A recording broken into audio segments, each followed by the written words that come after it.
Oui, bonjour à tous. Merci à Jos pour cette présentation. Bon, je n'ai pas la prétention de faire une présentation aussi exhaustive, mais la mienne sera plutôt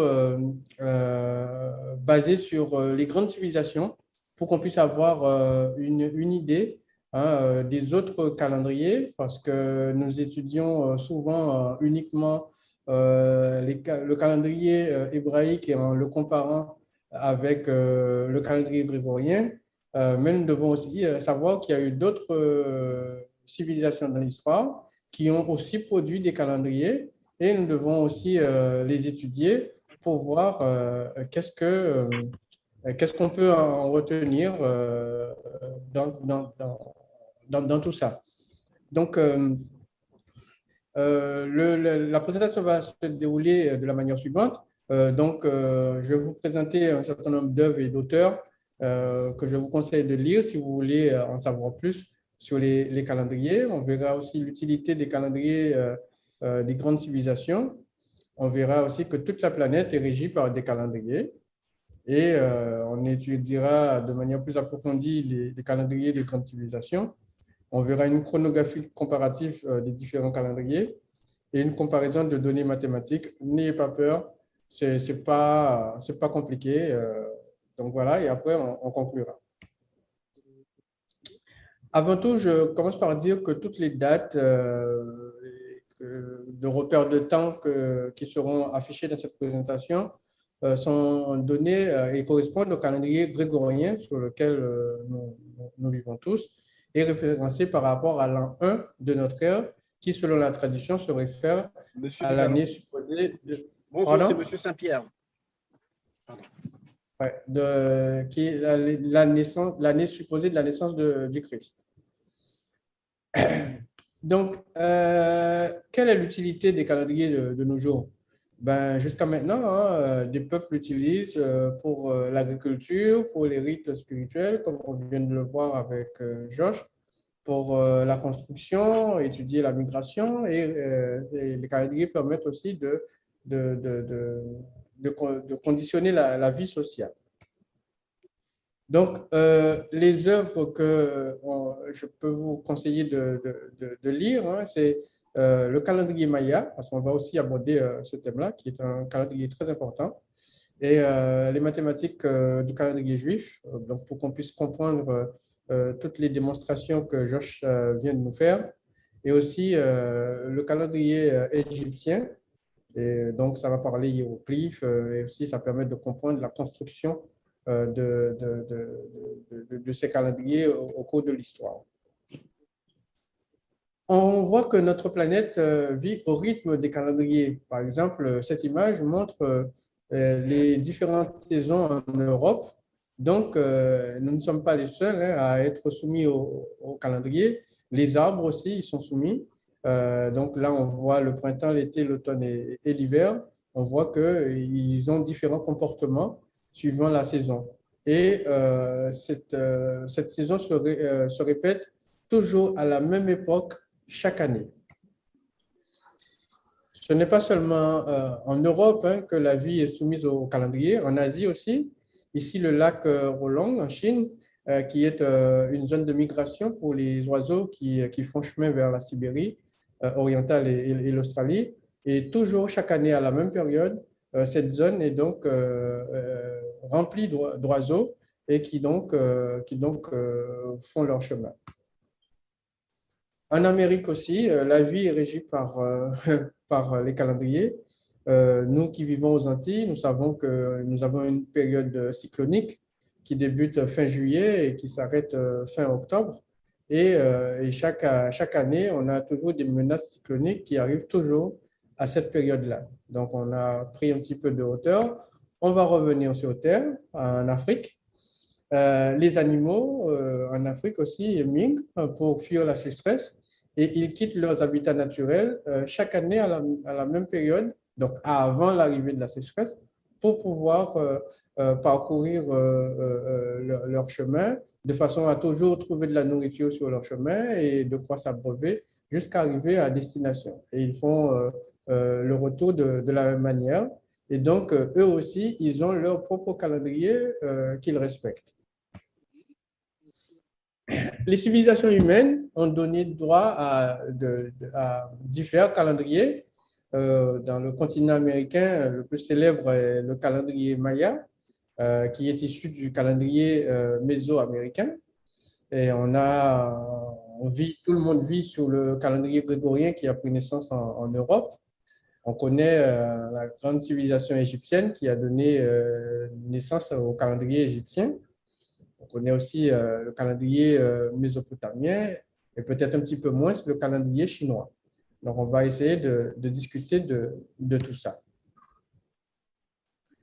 Donc, dans ce chapitre, on va donc faire une étude individuelle de chaque calendrier pour ces grandes civilisations, de façon à pouvoir faire connaissance avec ces calendriers et pour pouvoir voir quelles sont les similitudes, quelles sont les différences, et puis qu'est-ce qu'on peut tirer comme leçon de tous ces calendriers. Commençons par le calendrier chinois. Le calendrier chinois est un calendrier lunisolaire. Le premier jour du mois commence par la nouvelle lune. Donc, chaque mois dure 29 jours et demi. Donc, l'année compte 12 mois. Et ce calendrier a donc un cycle de 354 jours. On comprend que l'année faisant 365, il y a donc une perte de 11 jours à corriger. Les Chinois ont décidé de le corriger en ajoutant 7 mois supplémentaires sur une période de 19 ans. Okay? Et la tradition chinoise dit que ce calendrier serait apparu en moins 2697, mais les preuves archéologiques démontrent une utilisation de ce calendrier en moins, il y a une petite erreur sur le PowerPoint, en moins 1570 lors de la dynastie de Shang. Et donc, les gens qui ont produit ce calendrier avaient une maîtrise des sciences de l'astronomie et de l'agriculture. Qu'en est-il du calendrier hébraïque? Comme pour le calendrier chinois, le calendrier hébraïque compte aussi 29 jours et demi. Et comme Joss l'a bien mentionné, le premier jour du mois commence avec la nouvelle lune. Et donc, on a un cycle de exactement 354 jours aussi. Et il y a donc 11 jours à corriger. Et en l'an 200, vers l'an 200 de notre ère, les Juifs ont décidé d'ajouter le mois Adar 2, qui est un 13e mois. Donc, il y aura une année qui porte 13 mois. Donc, sur des périodes de 3 à 4 ans. Et donc, qui permet, au bout de 19 ans, de faire cette correction et de retomber sur une année solaire normale. Selon la tradition, ce calendrier est arrivé avec l'écriture du Pentateuque, donc par Moïse. Il n'y a donc pas de preuve archéologique pour l'instant d'une date de la création de ce calendrier. Et le calendrier a donc été obtenu par la révélation, donc selon la tradition biblique. C'est Dieu, comme Josh vient de l'expliquer, qui donc aurait donné toutes ces informations aux Hébreux. Le calendrier égyptien, quant à lui, est un calendrier de 12 mois, de 30 jours, ce qui donne 360 jours. Et à ces 360 jours, les Égyptiens ont ajouté 5 jours pour 5 divinités majeures. Et donc, ça permet d'avoir un cycle de 365 jours. Il n'y a donc pas besoin de correction pour ce calendrier, parce que chaque année, les saisons recommencent toujours à la même période. Et donc, la tradition ainsi que l'archéologie démontrent que ce calendrier est vieux d'environ 5000 ans, en tout cas pour la dernière réforme qui nous est présentée. Et les sciences maîtrisées par ces gens-là, comme on peut le voir, hein, c'est l'astronomie, et ce sont des gens aussi qui vivaient dans la vallée du Nil et qui donc pratiquaient intensément l'agriculture.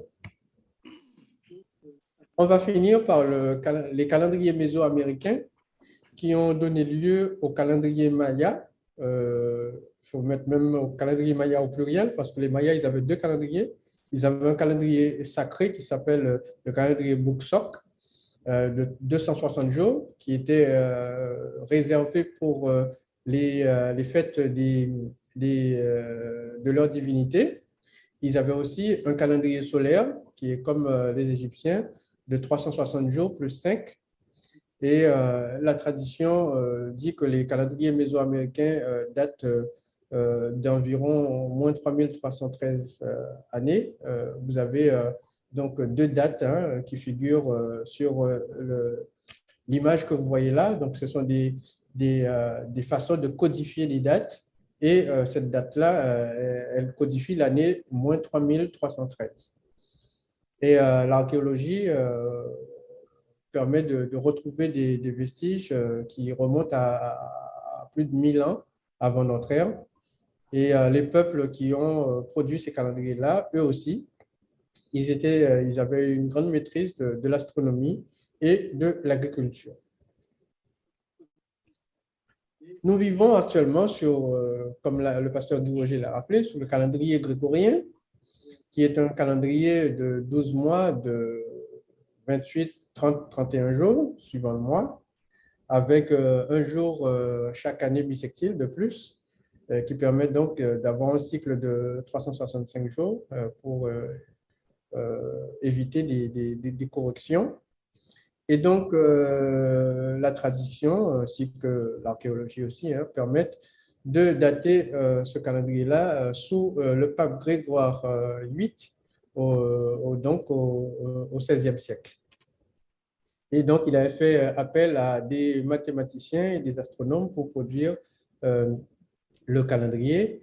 Et ce calendrier donc, est basé sur le calendrier solaire égyptien, d'où leur proximité. En termes de chronographie, on constate que le premier calendrier dont l'humanité dispose est le calendrier égyptien, suivi du continent américain qui a pris le relais avec les calendriers mésoaméricains. On a eu l'apparition après du calendrier chinois. Enfin, on peut même mettre des calendriers chinois parce qu'il y avait les peuples Han et les peuples non Han en Chine. Après, il y a aussi le calendrier hébraïque qui est apparu avec Moïse. Et enfin, le calendrier qui s'est imposé sur toute la planète, qui est donc le calendrier grégorien vers 1500. En termes de comparaison mathématique, on peut voir une similitude entre le premier et les deux extrémités, hein, calendrier hébraïque et calendrier chinois, qui tous deux ont un mois d'environ 29 jours, ont 12 mois, avec des corrections diversifiées, qui est l'ajout du mois Adar 2 pour le calendrier hébraïque, alors qu'on ajoute 7 mois, mais c'est toujours sur un cycle d'ajustement de 19 ans qui permet de se recaler sur le cycle solaire. Et les deux calendriers du milieu, qui ont une certaine similitude aussi, hein. Le calendrier égyptien qui a des semaines de 10 jours et des mois de 30 jours, et le calendrier maya qui n'a pas cette notion de semaine, mais qui a des mois de 20 jours, et donc une année de 18 mois. Et donc, ce qui donne 18 fois 20, 360 et plus 5. Et donc, ils ont bien un cycle de 365 jours. Donc, voilà ce qu'on pouvait dire au niveau technique sur les calendriers. Et après, bien sûr, cela peut évidemment susciter un certain nombre de questions. Et je suis prêt à répondre à toutes vos questions. Merci beaucoup.